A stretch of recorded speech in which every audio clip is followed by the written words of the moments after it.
Imagine, un bateau de 269 mètres, un énorme navire qu'on qualifie d'insubmersible, peut pas couler, mais qui seulement 4 jours après son premier voyage se retrouve au fond de l'océan.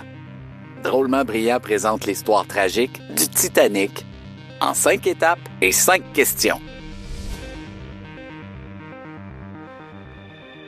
En 1912, le Titanic représente à l'époque un des plus grands et des plus modernes paquebots du monde.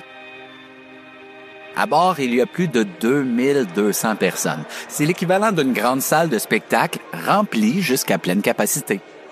Le Titanic part d'Angleterre, précisément du port de Southampton, pour traverser l'Atlantique et rejoindre New York aux États-Unis.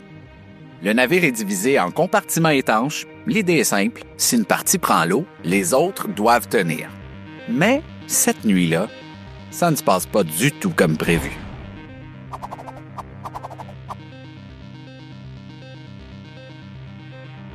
Pourquoi les secours ont été difficiles? Pense-y. Garde ta réponse. On y revient à la fin.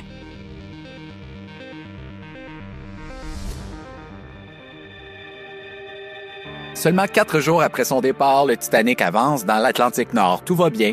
Et à 23h40, quelque chose apparaît devant le navire. Un iceberg.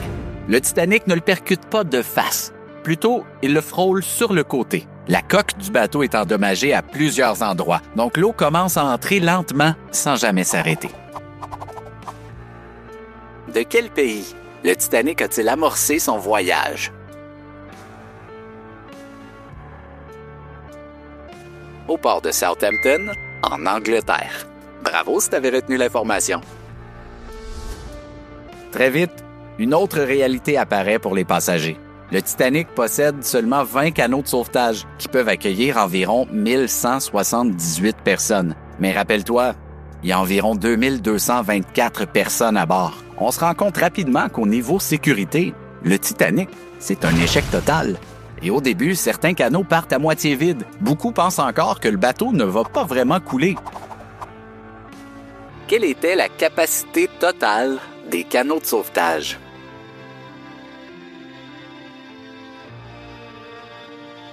« 1178.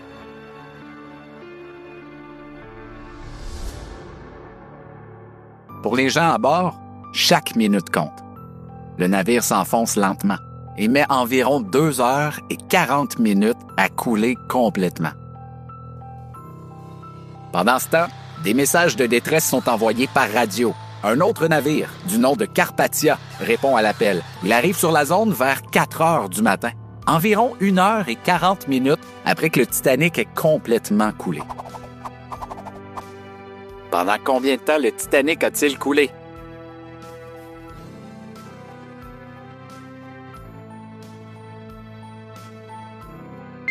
« 2h40.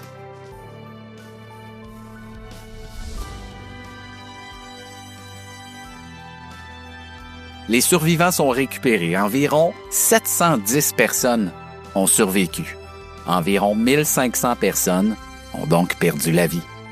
Après la tragédie, le monde entier est bouleversé. Des enquêtes sont menées. À partir de là, les navires doivent avoir assez de canaux pour tout le monde, une radio active en permanence et une meilleure sécurité en mer.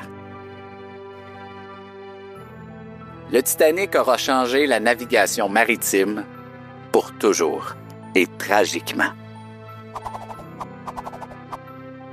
Combien de gens environ ont survécu à la tragédie?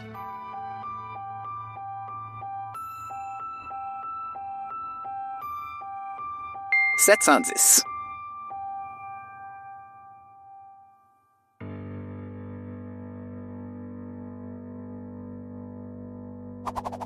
De retour à la première question maintenant. Pourquoi les secours ont été difficiles?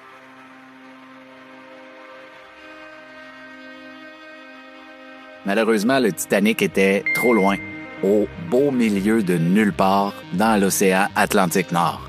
Très difficile de s'y rendre. Ton score sur 5, c'est quoi? Écris-le en commentaire et abonne-toi à la chaîne Drôlement Brillant maintenant. On a toujours plus de vidéos pour que tu allumes ton cerveau. À bientôt!